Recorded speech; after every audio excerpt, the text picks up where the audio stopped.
Untag sa tanan no na mga kahigalaan ko sa tibuok Pilipinas, ilabin naman usab dito sa katibukan sa atong kapupunan sa Mindanao.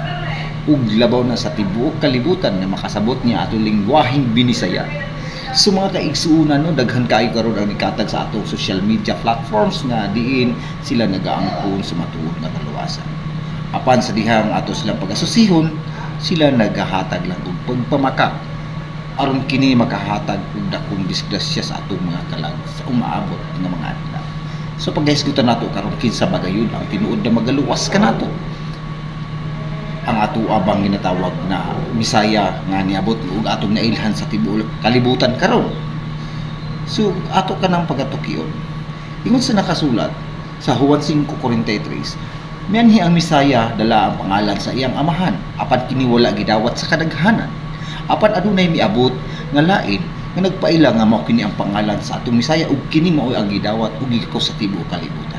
So nauna nato sa makadaghan ng mga kaigsuunan nga dili kita magpalingla sa nagkalain-laing matang sa pangalan sa atong manunubos tungod kay kini nakasalalay ang atong kalag at pag-abot sa adlaw sa paghukom. So karon pa lang daan mga kaigsuunan ato na hinuktukan sa makadaghang higayon kung tama ba ang pangalan nga atong gisubay o gisunod nga kini makahatod kanato sa matuod nga kaluwasan nga atong ginapangita. Dili kalimot nga daghan kaayo ang mga relihiyon karon ang nikatag ug nikaylap sa tibuok kalibutan nakatudlo nga ang ato ang Misaya nga mao ang atong giila nga manluluwas nga Kristo. Tinuod ba ka ang pangalang Kristo?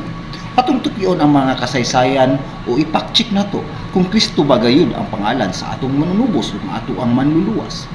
Kung atong pagasundan ang ato ang nasod, mao kini ang ginaila. Apan kung atong tukion ang iyahang originity at tutamudagan sa Holy Land, nga kung diin mao kini ang Palestina. So pangutanon nato ang mga karaang mga Hudyo na kung diin Kristo ba ang pag-ila nila sa atong manluluwas o manunubos pag-abot sa panahon. Ingon dito sa the old manuscript na diin dinhi ang gitawag Paleo-Hebrew.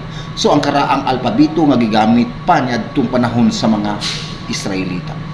Nga diin ang pangalan sa atong manunubos ug mga ato ang tagapagligtas dili di ay Kristo.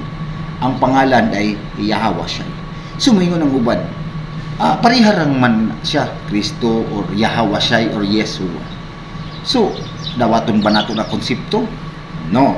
Tungod kay nakasulat sa buhat 4:12, walay laing pangalan nga diha sa ilalom sa langit nga diin kaniya mga luwas. Unsa nga pangalan? Muna ang ato ang pangitaon nga kung diin diha nakasalalay ang atong kaluwasan.